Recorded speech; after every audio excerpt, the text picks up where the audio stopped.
In the early hours of December 25, 2024, a taxi pulled up outside a modest, semi-detached home on a quiet residential street in Norton Keynes, a small village in Staffordshire, England. The driver waited, engine idling, as his passenger, a 33-year-old woman named Kirsty Carless, stepped out into the cold, pre-dawn darkness.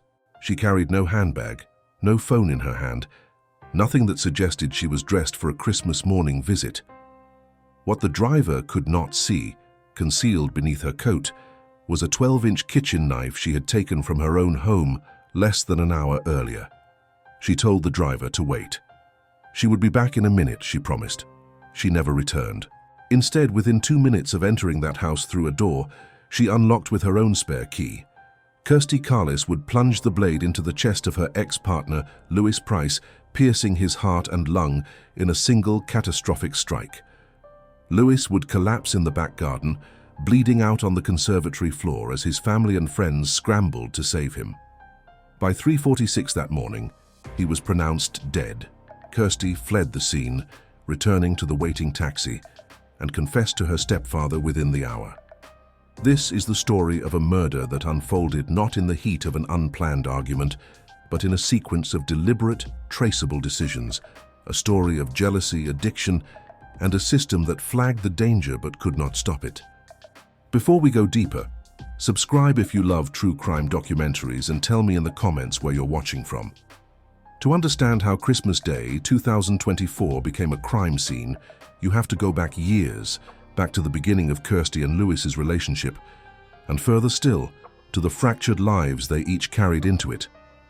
Kirsty Carless, known locally by her maiden name Kirsty Cribb, was not a stranger to chaos. By the time she met Lewis Price, she had already lived through one marriage, raised 4 children, and seen that family structure collapse under the weight of her own behavior.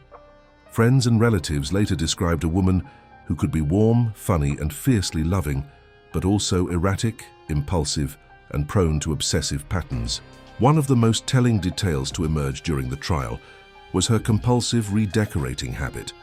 According to testimony, Kirsty would completely redecorate the family home multiple times a year, changing wallpaper, furniture, entire color schemes at enormous expense and without warning. It wasn't about aesthetics, it was about control, about channeling internal turbulence into external change. Her then-husband reportedly struggled to keep up, financially and emotionally. The spending spiraled, the arguments intensified.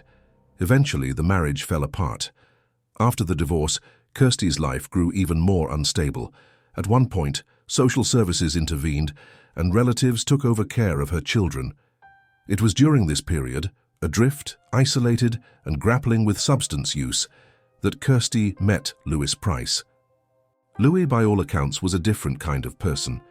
His family and friends described him as big-hearted, loyal, and deeply devoted to his young daughter. He was a passionate Aston Villa supporter, a keen fisherman who spent weekends by the canal, and someone who lit up a room with his humor. But Lewis also had vulnerabilities. He struggled with addiction, particularly cocaine, and he was drawn to relationships that were intense, consuming, and ultimately damaging. When Kirsty and Lewis came together, it was not a slow courtship. It was immediate, electric, and volatile. They shared a daughter together, which bound them legally and emotionally, even as their relationship became increasingly toxic. Neighbors in Cannock, where Kirsty lived, and in Norton Keynes, where Lewis often stayed with his parents, reported frequent shouting matches that spilled into the street. Friends said the couple's arguments could erupt over anything: a missed phone call, a perceived slight, a jealous accusation. Both Kirsty and Lewis contacted police multiple times, each accusing the other of harassment, assault, or threats. Authorities classified both of them as being at high risk of harm from domestic abuse, a rare designation that signals extreme volatility. What made this relationship particularly dangerous was not just the violence, but the pattern of reconciliation. Despite restraining orders, despite bail conditions, despite the involvement of social services and police, Kirsty and Louis kept returning to each other. They were addicted not only to substances, but to the cycle itself. The highs of reconciliation, the lows of betrayal, the constant drama that felt, to both of them, like proof of love. By the autumn of 2024, the relationship had reached a breaking point. On November 11th, a serious domestic incident occurred at Lewis's home. According to police reports and trial testimony, Kirsty arrived at the house in a rage. She poured bleach over Lewis's clothes, grabbed him by the neck, and struck him repeatedly during an argument. The attack was severe enough that Louis was left with visible injuries, and when officers arrived, they found him shaken and frightened. Kirsty was arrested and charged with assault occasioning actual bodily harm, a criminal offense carrying potential prison time. Police conducted a risk assessment and concluded that Louis was at very high risk of further violence from Kirsty. She was released on police bail with strict conditions. She was forbidden from contacting Louis, from visiting his home, or from being in his presence in any capacity. These conditions were not suggestions. They were legally binding orders, and breaching them could result in immediate arrest. But in practice, enforcement of bail conditions in domestic abuse cases is notoriously difficult. Unless a victim reports a breach, or unless police witness it directly, the conditions often exist only on paper. Kirsty and Louis continued to communicate. They exchanged messages, spoke on the phone, and according to some reports, even saw each other in person despite the court order. Friends later told investigators that Louis was torn. He wanted to protect himself, but he also felt responsible for Kirsty, for their daughter, for the life they had tried to build. He did not report the breaches, neither did Kirsty. And so the system, which had flagged the danger and imposed restrictions, was unable to intervene further. The stage was set for tragedy. Christmas Eve 2024 began like many others in Cannock and Norton Keynes. Families gathered, pubs filled with revelers, and the streets glowed with festive lights. For Kirsty Carless, the evening started quietly. She went out drinking at a local pub with a male friend, someone she had known casually for some time. They drank heavily, pints of beer, shots, the kind of drinking that blurs the edges of the night. At some point, Kirsty also used cocaine. Trial testimony later revealed that she had snorted lines multiple times throughout the evening, mixing the stimulant with alcohol in a dangerous, volatile combination. Cocaine and alcohol together create a metabolite called cochiethylene, which is more toxic than either substance alone and significantly increases aggression, impulsivity, and paranoia. By the time Kirsty and her friend left the pub, she was intoxicated, but still coherent. They went back to his home and, according to his later testimony, they had sex multiple times. Kirsty initially planned to stay the night. There was no indication at that point that anything was wrong. But at approximately 1:30 a.m. on Christmas Day, Kirsty received a message that would change everything. A female friend sent her a screenshot. It was an image of a Tinder profile, Louis Price's profile. The text was brief, almost casual. Louis was on a dating app. He was swiping, messaging, trying to meet other women. For Kirsty, this was not just information. It was betrayal. It was proof that Louis was moving on, that he was seeking connection with someone else, that she was being replaced. The fact that Kirsty herself had just been with another man seemed irrelevant to her. This was not about fairness or logic. This was about possession, about control, about the unbearable thought of Louis with someone else. What happened next was documented in excruciating detail through phone records presented at trial. Between 2:15 a.m. and 2:44 a.m., a span of just under 30 minutes, Kirsty called Lewis's phone 45 times. 45. One call after another, over and over, each one going unanswered. Investigators later reviewed the call logs and described them as relentless, obsessive, the digital signature of someone in the grip of a jealous rage. Louis, who was at his parents' home in Norton Keynes, did not pick up. He may have been asleep. He may have seen Kirsty's name and chosen not to answer. We will never know. But those unanswered calls fueled something in Kirsty, a sense of abandonment, of humiliation, of fury that she could not contain. At some point during this barrage of calls, Kirsty also phoned her mother. The conversation was brief but chilling. According to her mother's testimony, Kirsty said, "No matter what happens tomorrow, I love you." It was a statement that, in hindsight, carried the weight of intention. Prosecutors later argued that this phone call was evidence of premeditation, that Kirsty knew even then that she was about to do something irreversible, something that would destroy lives, including her own. Her mother, hearing those words in the middle of the night, felt uneasy, but did not fully grasp their meaning. By the time she understood, it was too late. Kirsty left her friend's house shortly after making that call. She did not say goodbye. She did not explain where she was going. She simply walked out into the cold December night and headed back to her own home in Cannock. Once there, she did three things. First, she snorted more cocaine, adding fuel to the fire already burning inside her. Second, she continued drinking, further impairing her judgment and loosening whatever inhibitions remained. And third, she went into her kitchen and retrieved a 12-inch knife from a wooden block on the counter. The knife was part of a matching set, black-handled, sharp, designed for cutting meat. Kirsty did not hesitate. She did not pace or reconsider. She took the knife, concealed it, and walked back out into the night. Her next move was deliberate and calculated. She called a taxi. The recording of that call was played during the trial, and it is eerie in its ordinariness. Kirsty's voice is calm, almost polite. She gives the dispatcher her address and the destination. Alma Road in Norton Keynes, the street where Lewis's parents lived. The dispatcher estimates a 20-minute wait. Kirsty agrees without complaint. "That's fine," she says. "Thank you. See you soon." There is no panic in her voice, no hesitation, no hint of what she is carrying or what she intends to do. To the dispatcher, she is just another late-night fare on Christmas Eve. The taxi arrived at approximately 2:45 a.m. Kirsty got in, gave the driver the address and sat quietly in the back seat as the car made its way through the empty streets. When they pulled up outside the Price family home, the driver turned and asked for payment. It was standard procedure. Pay before you get out, especially at this hour. But Kirsty refused. She told the driver she would be back in a minute, that he should wait, that she would pay when she returned. The driver, perhaps sensing something off but not wanting to cause a scene, agreed. He left the meter running and waited. Kirsty stepped out of the taxi and walked toward the house. The Price family home was quiet. Lewis's parents were inside, likely asleep. Lewis himself was in the back garden with a small group of friends, smoking, talking, winding down the night. Kirsty did not knock. She did not call out. She used her own spare key, one she had kept from the relationship, and unlocked the front door. She entered the house silently, knife in hand, and began moving through the rooms. She went upstairs first, checking the spare bedroom where she thought Louis might be sleeping. The room was empty. She came back downstairs, moving quickly now, adrenaline and cocaine sharpening her focus. Louis, alerted by the sound of movement inside the house, realized someone had entered.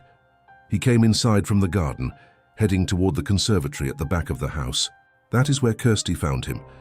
What happened next was captured in part by CCTV cameras positioned around the property.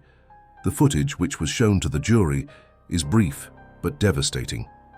Kirsty does not speak. She does not argue or accuse. She moves directly toward Louis and in a single powerful motion drives the 12-inch blade into his chest. The knife penetrates deeply, breaking through a rib, puncturing his left lung and piercing his heart. The wound is catastrophic. A Home Office pathologist later testified that the injury was so severe that Louis would have lost consciousness within seconds and died within a minute. There were no defensive wounds on his body. He did not have time to raise his arms or fight back. The attack was sudden, silent, and lethal. Louis staggered backward, clutching his chest, and tried to flee. He stumbled out into the garden, blood soaking through his shirt, his breathing shallow and labored. Kirsty followed him for a few steps, then stopped. She did not try to help him. She did not call for assistance or scream for someone to come. Instead, she turned and walked back into the house, leaving the knife on the kitchen countertop. She exited through the front door, closing it behind her, and jogged back to the waiting taxi. The entire sequence, from the moment Kirsty entered the house to the moment she left, lasted less than 2 minutes. Inside the garden, Louis collapsed. His friends, who had been outside moments earlier, rushed to his side. They saw the blood, the wound, the way his breathing had become shallow and erratic.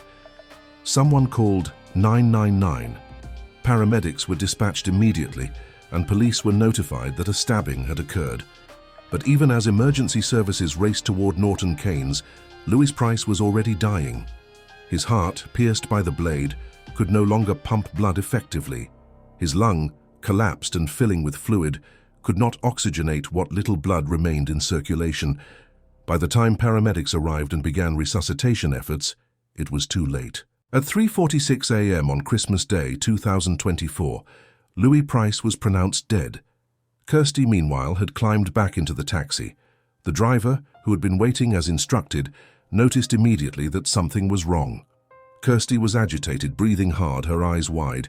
She told him to drive quickly. She gave him a new address, this time the home of her mother and stepfather, also in Norton Keynes.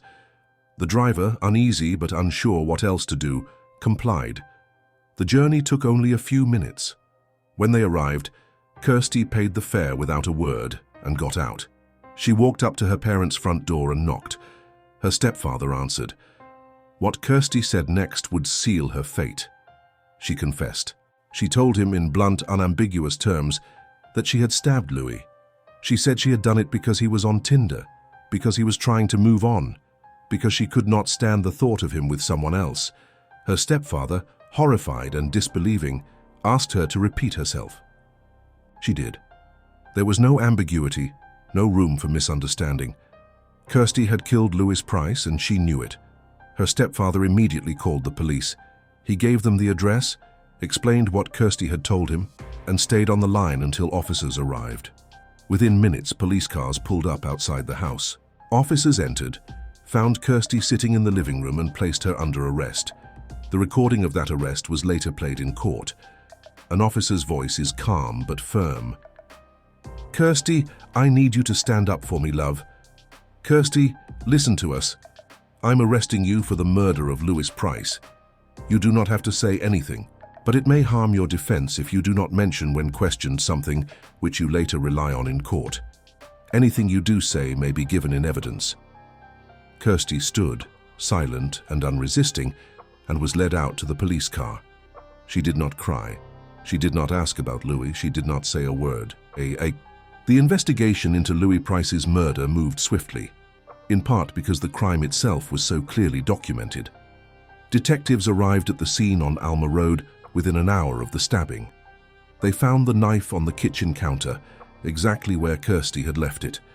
It was a 12-inch blade, black-handled, with blood still wet on the steel. Forensic officers photographed it in place, then carefully bagged and tagged it for analysis. Within hours, the knife was matched to a set found in Kirsty's own kitchen in Cannock. The handle design, the blade length, even the manufacturer's markings, all of it confirmed that Kirsty had brought the weapon from her home. This was not a crime of opportunity. She had not grabbed the knife in the heat of an argument. She had armed herself before leaving her house, before calling the taxi, before arriving at Louis's door. The CCTV footage from the property was equally damning. Cameras positioned around the garden and conservatory captured Kirsty's arrival, her movements through the house and the brief, violent encounter in the conservatory. The footage showed no struggle, no prolonged argument, no provocation. Kirsty entered, attacked, and fled. The entire sequence lasted 90 seconds. Forensic analysts studied the footage frame by frame, noting the angle of Kirsty's approach, the way she held the knife, the force with which she struck. It was, in their assessment, a deliberate, premeditated act. The phone records added another layer of evidence. Investigators subpoenaed Kirsty's call logs and text messages, revealing the 45 unanswered calls to Louis in the half-hour before the murder. They also recovered the text message containing the screenshot of Louis's Tinder profile, the message that had triggered Kirsty's jealous rage. Digital forensics experts testified that the sequence of events, receiving the screenshot, calling Louis repeatedly, phoning her mother with a cryptic goodbye, arming herself and traveling to his home, demonstrated clear intent. This was not a sudden loss of control. It was a series of conscious decisions, each one bringing Kirsty closer to violence. Toxicology reports provided additional insight into Kirsty's state of mind on the night of the murder.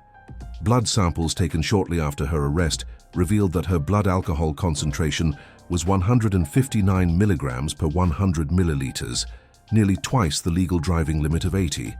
She also tested positive for cocaine, with metabolites indicating recent and heavy use.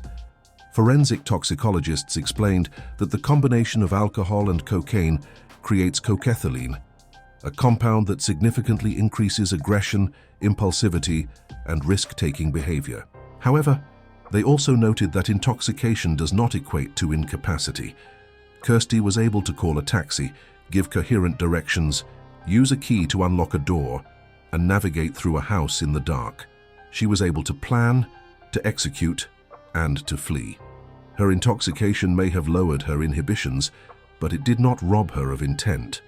During police interviews conducted in the hours and days following her arrest, Kirsty was, by all accounts, uncooperative. She answered most questions with no comment, a legal strategy advised by her solicitor to avoid self-incrimination. But in the few instances where she did speak, contradictions emerged.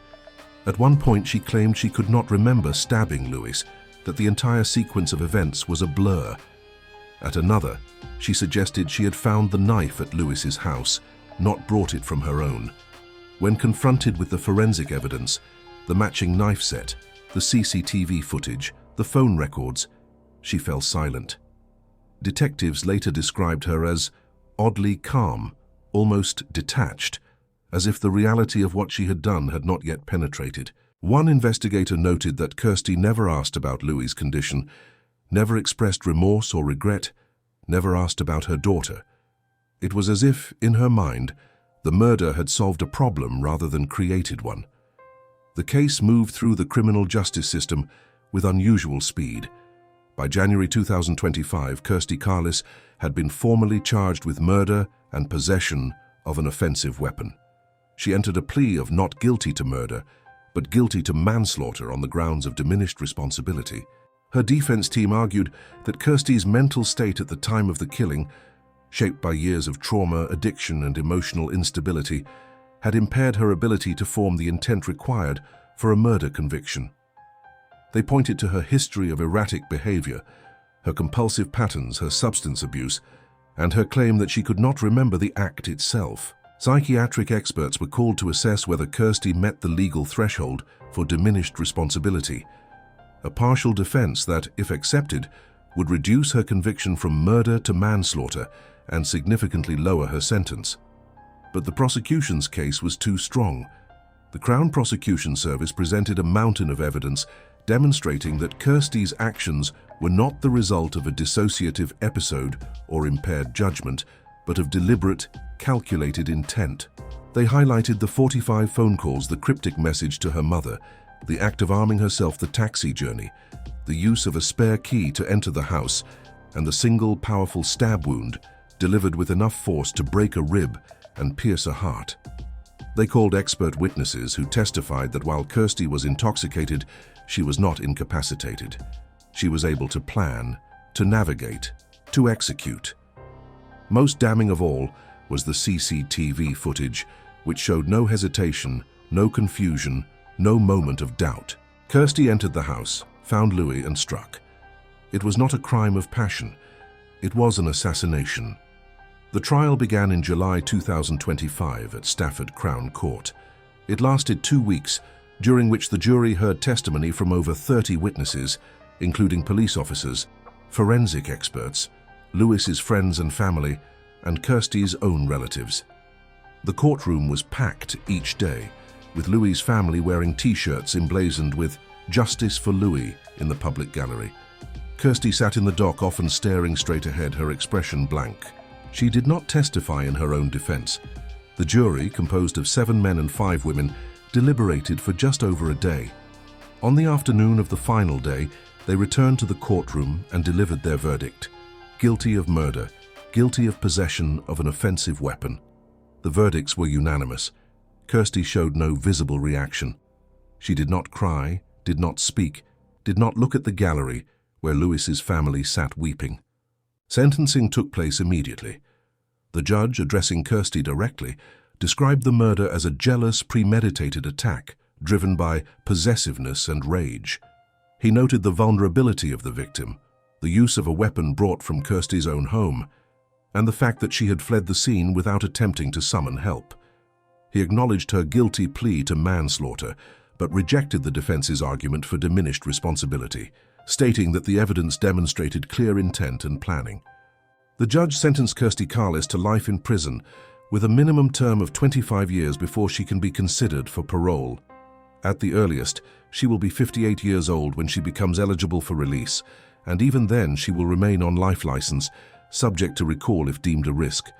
The sentence was one of the longest handed down for a domestic homicide in the UK in recent years, reflecting the severity of the crime and the judge's assessment of Kirsty's danger to others.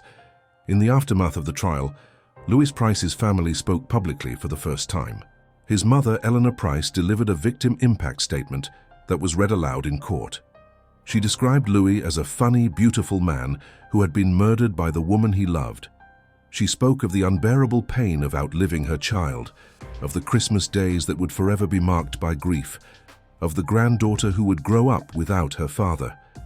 Other family members echoed her words, describing Louis as a devoted father, a loyal friend, and a man who, despite his struggles, had a heart full of love. They spoke of the warning signs they had seen, the times they had urged Louis to stay away from Kirsty, the times they had feared exactly this outcome. And they spoke of their frustration with a system that had identified the danger but had been unable to prevent it. That frustration was not unfounded. In the weeks following the trial, questions emerged about how Kirsty Carless had been able to kill Louis Price while out on bail for assaulting him. Staffordshire police launched an internal review, and the case was referred to the Independent Office for Police Conduct, the body responsible for overseeing complaints against police in England and Wales. The review examined whether officers had done enough to enforce the bail conditions, whether they had adequately assessed the risk, and whether any failures had contributed to Louis's death. The findings, published several months later, concluded that no further investigation was warranted. The review determined that police had acted appropriately by arresting Kirsty after the November assault, imposing strict bail conditions, and flagging the case for multi-agency risk assessment. However, the review also acknowledged a harsh reality.